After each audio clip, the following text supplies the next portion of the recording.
Hey Yeousch Sports, what is going on? This is Jack Attack 45. I'm back with Jack's Manager Mode. I hope you guys are going to enjoy this. This is actually episode number 7, so if you guys have not been caught up with the series so far, you've missed 6 episodes, but hey, you know what? That is what the playlist down in the description below is for. You guys can go check that out, and we are picking it up here during the transfer window. This is actually transfer deadline day, and as you can see here, we are going to our short list. We have Lucas Piazzone in our sights. We also have Benito, Ake, Ajeti, and Voto there.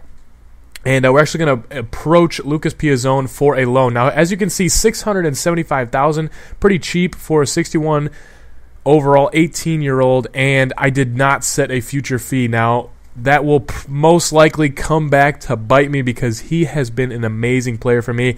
Chelsea says, yeah, sure, you can take our player and make him much, much better for us. So Chelsea is very happy about that. He was actually loan listed, so I knew that it wouldn't be too much of a problem.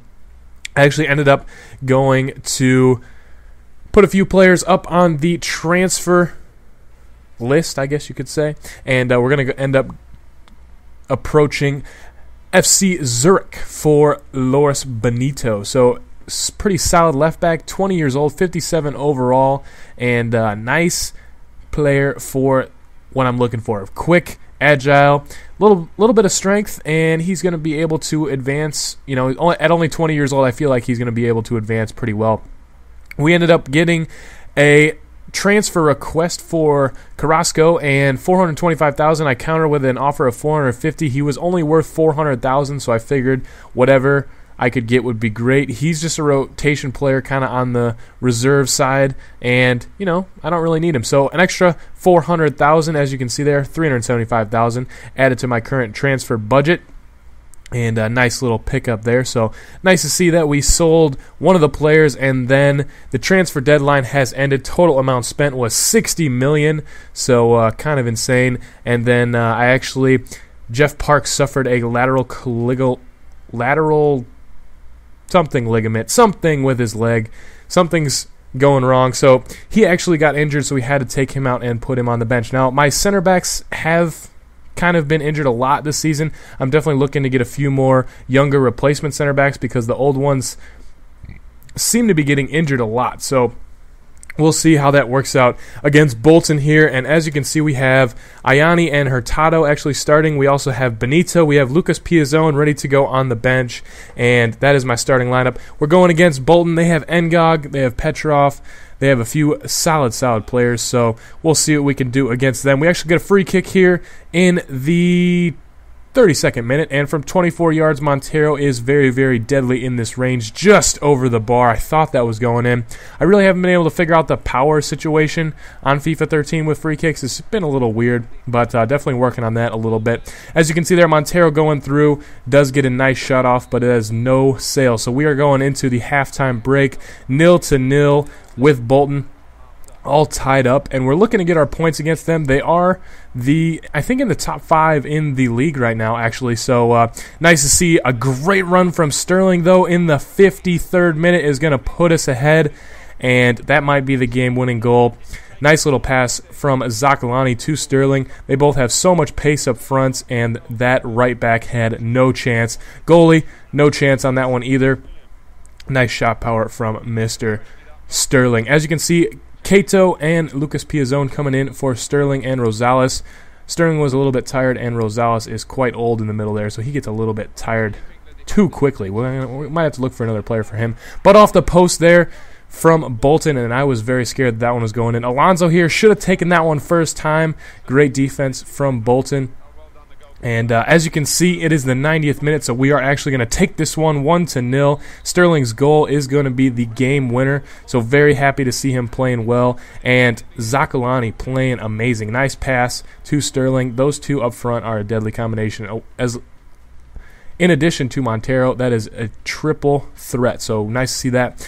Brighton coming up next, though, and I don't actually know too many players on their squad. But in the 21st minute, we're already going through Rosales over to Zach, and Zach's going to put that one away every single time. He scores in the 22nd minute. Nice little front flip from him. And it was a good build-up play up to there. I don't know why I didn't show a little bit more. I think it was Rosales just making some moves, and then Zach is just wide open. Unmarked at the back post. Not going to miss that one. So we are up 1-0 in the 42nd minute. They actually make a great play, and Spurning makes an amazing save. He has just been an amazing keeper for me all season, and definitely advancing nice, progressing nicely. Good to see him playing well. A little bit older keeper, but he's been playing so well for me. And that is how that one would go into halftime. We're up 1-0 over Brighton. This is another game that we expected to win, especially because we are at the top of the tables right now. But Laula, I don't know how you say his name, something like that. He actually chips Spurning, and that is in off the crossbar and off his dome, so he actually ties it up 1-1 in the 42nd minute. I was not happy about that one. Spurning, not the best attempt, and then he's just hanging out on the ground while we finish it, and that is probably more to do with the center back, but hey, you know what? Zakalani, though, going through, he's got the strength, he's got the pace, he's got the finishing. Amazing little finish from him in the 82nd minute. I was so impressed by that finish. No idea where that came from. That was a left-footed finish somehow. Past the keeper. Nice finish. Zach is playing so well this year. He started out at a 71, I think, and he is advancing quite nicely, so love to see that. And that is how... Wait, no, that's not how that one ended. We still got another goal coming up. But Spurning there, as you can see, league best 5 clean sheets, so he is playing quite well. And then Zach running down the wing to Montero in the 90th minute. Montero is going to never, ever miss that one. Nice little side of the foot finish there, and the keeper dove the wrong way. So we end up taking the 3-1 victory over Brighton. Nice to see us picking up another 3 points, and the squad is playing so well together. Really love how Zach and Montero are playing up front, as well as Sterling. All 3 of them, like I said, triple threat. But we come up against Carlton, and Wright Phillips up front. We also have Haynes, and I think that's about all I know on their squad. And this would prove to be a tough game for us, but Sterling to Benito, back to Sterling. Nice shot there. The keeper does get a hand on that and parries it away. But Rosales from the corner plays it to Iani, and Iani's going to put that one away. And in the 8th minute, we have the 1-0 lead. Now, that is huge, guys. You score that early goal, and Carlton has to go on the attack. They have to be a little bit more aggressive, and you can always seem to score another goal. That would not be how this one worked out, though. And we actually almost gave up a nice goal there to them. But in the 43rd minute, they actually play it through to Steffens, and Wright Phillips, nice little cross to Steffens, and he's going to put that one away every single time. Unmarked at the back post. I don't know why I brought Iani over, but he has no problem putting that one away. So that is how that one would go into halftime, tied up 1-1. And I definitely did not want to draw out of this match. Definitely looking to pick up all 3 of the points. But in the 47th minute already, Green is going to put that one away. Nice little cross to him. And that is just great play from Carlton. Nothing I could really do about that, you know. Nice. Yeah, maybe Alonso was a little bit too far up. I don't really know where my right back was, but nothing I can do about that, and they take the 2-1 lead. Now Montero to Sterling, over to Zach, and Zach is just playing so well. He is in top form right now. Nice little cross to Lucas Piazzone. Lucas Piazzone is going to strike it with his left foot on the volley and roof it into the top of the net in the 83rd minute. He's going to tie that one up. Our new lone E is finally making a difference, and nice finish right there.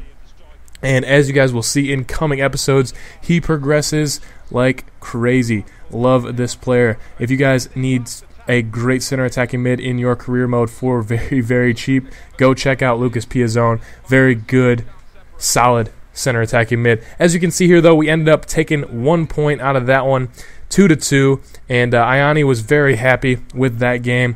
Sounders are very happy with the way he's playing, and then Benito is actually playing quite well as well, finally getting a chance to play. He was not actually playing in his other squad, so I'm happy that he is actually happy. We're going to look at the league tables here quick. As you can see, Sounders FC up at the top with 22 points. Blackburn right behind us with 18. I think that's what it was. Sped this up a little bit quick. But guys, I hope you did enjoy Yeousch Sports. I hope you did enjoy. Like I said before, check out the playlist down below if you haven't seen all the rest of the episodes. I will be posting over here weekly, so make sure to go catch up on my channel. It'll be down in the description below. Guys, I hope you did enjoy. This has been Jack Attack 45 signing out. Peace.